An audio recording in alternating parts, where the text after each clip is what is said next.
Hey everyone, welcome to judiciary plus.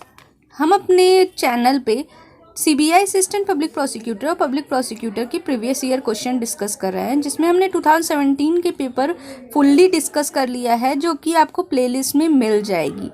आज से हम डिस्कस करने वाला है 2015 का पेपर। तो विदाउट वेस्टिंग फर्दर टाइम हम स्टार्ट करते हैं।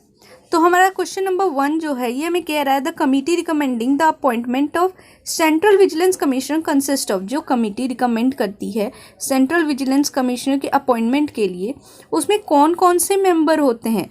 तो उसमें होते हैं prime minister, the union home minister and the leader of opposition in the house of people. ठीक है, तो option B is correct. Committee के मेंबर ये लोग होते हैं जो कि क्या करते हैं, जो रिकमेंड करते हैं CVC की अपॉइंटमेंट के लिए। नेक्स्ट क्वेश्चन पे चलते हैं। ये हमें बता रहा है the central vigilance commissioner can hold office for a term of. तो जो सेंट्रल विजिलेंस कमिश्नर होता है ना, वो कितने टर्म तक, कितने टाइम तक ऑफिस होल्ड करते हैं? तो the right answer is option number C, 4 years और till he attain the age of 65 years whichever is earlier. यानी कि 4 साल तक, और मैक्सिमम एज कितनी होनी चाहिए? 65 years एज। ठीक है, और ये हमें सेक्शन नंबर 5 में दे रखा है CVC एक्ट के। नेक्स्ट क्वेश्चन है on ceasing to hold office the central vigilance commissioner shall be. तो जब एक सेंट्रल विजिलेंस कमीशन जो है वो सीज हो जाता है ऑफिस होल्ड करने के लिए, तो वो क्या करेगा? तो वो पर्सन जो है ना फर्दर इनएलिजिबल हो जाता है फर्दर अपॉइंटमेंट के लिए किसी भी ऑफिस ऑफ प्रॉफिट के लिए गवर्नमेंट के अंदर। यानी कि एक बार आप सेंट्रल विजिलेंस कमिश्नर बन गए, उसके बाद आप फर्दर अपॉइंटमेंट नहीं ले सकते हो किसी भी ऑफिस ऑफ प्रॉफिट में गवर्नमेंट के अंदर। ठीक है, तो option D is correct. Next question है हमारा the central vigilance commission is duty bound to present to the president a report as to the work done. यानी कि जो सेंट्रल विजिलेंस कमिश्नर होता है ना हमारा, उसकी ड्यूटी है कि वो रिपोर्ट प्रेजेंट करे प्रेसिडेंट को। ठीक है, तो वो कितने टाइम के अंदर करेगा? एनुअली रिपोर्ट प्रेजेंट करेगा। ठीक है, एनुअली उसकी ड्यूटी है कि वो रिपोर्ट प्रेजेंट करे। नेक्स्ट क्वेश्चन है हमारा the president shall cause the report of central vigilance commission to be laid before. यानी कि प्रेसिडेंट जो है ना, जो रिपोर्ट सबमिट करेगा सेंट्रल विजिलेंस कमीशन के सामने, वो किसके पास वो रखेगा? तो वो जो है ईच हाउस ऑफ पार्लियामेंट के पास रखेगा। यानी कि ऑप्शन सी इज करेक्ट, और ये हमारा दे रखा है सेक्शन नंबर 14 में एक्ट के, CVC एक्ट ऑफ 2003 के सेक्शन नंबर 14 में। नेक्स्ट क्वेश्चन है क्वेश्चन नंबर 6, जो हमें बता रहा है under the provision of the IT act 2000 a digital signature certificate issued by the certifying authority can. तो right option is B revoked if the subscriber make a request. यानी कि जो प्रोविज़न है ना IT एक्ट 2000 के, ठीक है, उसमें जो डिजिटल सिग्नेचर सर्टिफिकेट होता है वो इशू किया जाता है सर्टिफाइंग अथॉरिटी के द्वारा, और वो रिवोक भी किया जा सकता है अगर सब्सक्राइबर ने रिक्वेस्ट मेड किया तो। ठीक है, तो अब आपके लिए एक सवाल है कि रिवोकेशन ऑफ लाइसेंस के बारे में कौन से सेक्शन में दे रखा है IT एक्ट के? तो आप ये मुझे इस कमेंट सेक्शन में कमेंट करके बताएं। नेक्स्ट क्वेश्चन है हमारा question number 7 the information technology act 2000 provides that. तो क्या प्रोवाइड करता है? Option number B is correct. Offences other than those punishable by imprisonment for life for a term exceeding 3 years are compoundable with certain exception. यानी कि जो 3 साल से कम के जो ऑफेंसेस हैं वो कंपाउंड किए जा सकते हैं IT एक्ट के अंदर।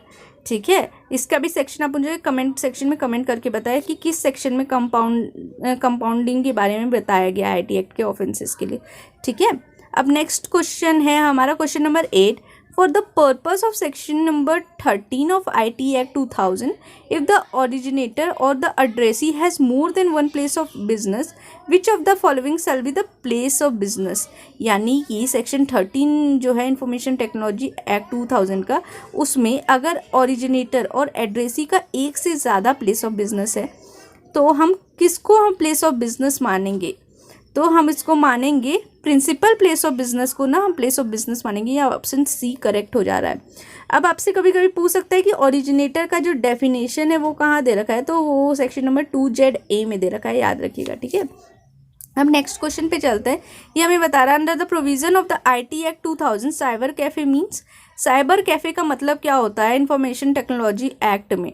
तो इसका मतलब होता है any facility from where access to internet is offered by any person in an ordinary course of business the member of the public. ठीक है, और इसका सेक्शन जो है सेक्शन ये 2NA में दे रखा है और ये अमेंडमेंट के थ्रू ऐड हुआ था, 2009 अमेंडमेंट है। ठीक है, चलिए नेक्स्ट क्वेश्चन पे चलते हैं। Question number 10, under the provision of IT act 2000 the electronic signature. तो IT एक्ट के प्रोविजन के हिसाब से जो है ना इलेक्ट्रॉनिक सिग्नेचर क्या है, तो इलेक्ट्रॉनिक सिग्नेचर में जो है ना वो इंक्लूड करता है डिजिटल सिग्नेचर। ठीक है, तो right answer is option number B. अब जो है हम आते हैं नेक्स्ट क्वेश्चन पे जो बता रहा है according to the provision of prevention of corruption act 1998 which of the following is not correct. तो नेगेटिव क्वेश्चन है, ध्यान में रखिएगा कौन पूछ रहा है, कौन सा गलत है, सही नहीं है, नॉट करेक्ट। तो जो हमारा राइट आंसर है वो है ऑप्शन नंबर ए। ठीक है, तो जो sub inspector of DSPE Delhi special police establishment is authorized to investigate a matter generally without order of metropolitan magistrate or magistrate of first class. ठीक है, तो कौन कर सकता है, sub inspector of Delhi special. तो ये जो है सब इंस्पेक्टर नहीं कर सकता, तो this is wrong answer, this is not correct.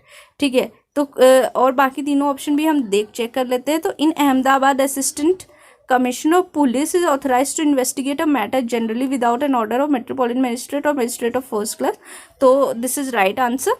ठीक है, और फिर वैसे ही कानपुर में जो है deputy superintendent of police is authorized to investigate a matter generally without order of metropolitan magistrate or magistrate of first class. और in Mumbai assistant commissioner of police is authorized to investigate a matter generally without order of MM or first class. ठीक है, तो ये तीनों जो है right है, option number A correct है कि सब इंस्पेक्टर ऑथराइज नहीं होता है। ठीक है, अब हम नेक्स्ट क्वेश्चन पे चलते हैं। क्वेश्चन नंबर 12 हमें बता रहा है when a statement is made by a bribe giver in a proceedings against a public servant under the provision of prevention and corruption act of 1988 stating that he offered gratification to the public servant he can be tried jointly with the public servant। Option D is correct, यानी कि जब कोई statement made किया गया है किसके द्वारा, bribe giver जो घूस दे रहा है उसके द्वारा किसी प्रोसीडिंग्स में। ठीक है, किसी पब्लिक सर्वेंट के अगेंस्ट जो प्रोसीडिंग्स है उसमें ब्राइब गिवर ये स्टेटमेंट दे रहा है और वो किसके अंदर, प्रिवेंशन ऑफ करप्शन एक्ट के प्रोविजंस के अंदर, और वो स्टेट कर रहा है कि उसने ऑफर किया था ग्रेटिफिकेशन पब्लिक सर्वेंट को।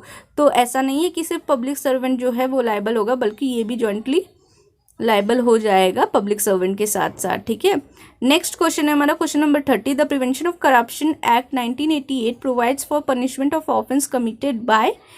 ठीक है, तो इसका राइट आंसर है ऑप्शन नंबर सी, तो public servant as well as those who influence public servant.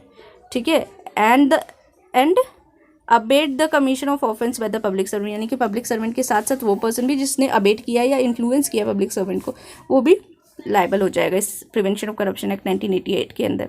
Next question है क्वेश्चन नंबर 14, ये हमें बता रहा है who out of the following can not be a special जज under prevention of corruption act 1988, यानी कि नीचे में से कौन से ऐसे पर्सन है जो कि स्पेशल जज नहीं होते prevention of corruption act of 1988 के अंदर। तो जो राइट आंसर है वो है चीफ जुडिशियल मजिस्ट्रेट, नॉट है, ध्यान में रखिएगा। तो कौन से स्पेशल जज नहीं होंगे, ठीक है, तो CJM होते हैं जो चीफ जुडिशियल मजिस्ट्रेट, वो नहीं होते हैं। यानी कि स्पेशल जज कौन कौन हो सकता है, सेशन जज, एडिशनल सेशन जज और असिस्टेंट सेशन जज, और ये हमारे section number 3 of prevention of corruption act of 1988 में दे रखा है। नेक्स्ट क्वेश्चन है हमारा क्वेश्चन नंबर 15, इसमें बोला the maximum number of special जजेस to be appointed under provision of prevention and corruption act 1988 for any area can be, यानी कि जो मैक्सिमम नंबर होंगे ना स्पेशल जज के, जो इसको अपॉइंट किया जाएगा प्रिवेंशन ऑफ करप्शन एक्ट 1988 के प्रोविज़न के लिए किसी भी एरिया के अंदर। ठीक है, तो मैक्सिमम नंबर कितना होगा, मैक्सिमम नंबर होगा एज मैनी एज नेसेसरी, कोई रिक्वायरमेंट नहीं, मतलब कुछ फिक्स नहीं किया है गया है, मैक्सिमम नंबर कुछ भी हो सकता है, जो भी जैसी भी रिक्वायरमेंट है वैसे आप कर सकते हो अपॉइंटमेंट। ठीक है, नेक्स्ट क्वेश्चन है हमारा क्वेश्चन नंबर 16, इसमें बता रहा है the superintendence of Delhi special police establishment in so far as it relate to the investigation of offence alleged to have been committed under the prevention of corruption act 1988 shall be vested in तो shall be vested in central vigilance commission. Option C is correct option. यानी कि जो सुप्रिटेंडेंस होता है ना Delhi special police establishment का, जहाँ वो रिलेट कर रहा है इन्वेस्टिगेशन ऑफ ऑफेंसेस से, ठीक है, और वो कमिट किसके अंदर हो रहा है, प्रिवेंशन ऑफ करप्शन एक्ट के अंदर, तो कौन होगा, यानी कि सुप्रिटेंडेंस जो होगा वो सेंट्रल विजिलेंस कमीशन के पास होगा। ठीक है, अब नेक्स्ट क्वेश्चन है question number 17, the Delhi special police establishment act of 1946। तो ये जो है इसका ऑप्शन है extend to whole of India, यानी कि ये एक्सटेंशन इसका जो है होल ऑफ इंडिया तक होता है। नेक्स्ट क्वेश्चन है हमारा क्वेश्चन नंबर 18, ये हमें बता रहा है nothing contain in section number 5 of Delhi Special Police Establishment Act of 1946 shall be deemed to enable any person of the establishment to exercise power and jurisdiction in any area in a state without the consent of, तो the right option is option number D, government of a state, government of the state. यानी कि section 5 जो है Delhi special police establishment act of 1946 का, उसमें कुछ भी नहीं दे रखा जो कि माना जाएगा वो किसी मेंबर जो है उस इस्टेब्लिशमेंट के, दिल्ली स्पेशल पुलिस एस्टैब्लिशमेंट का जो कोई मेंबर है उसको इनेबल करता है कि वो पावर और जुरिस्डिक्शन एक्सरसाइज करे किसी स्टेट के एरिया में बिना किसके कंसेंट है, स्टेट गवर्नमेंट की, यानी कि आपको स्टेट गवर्नमेंट की कंसेंट लेनी पड़ती है। ठीक है,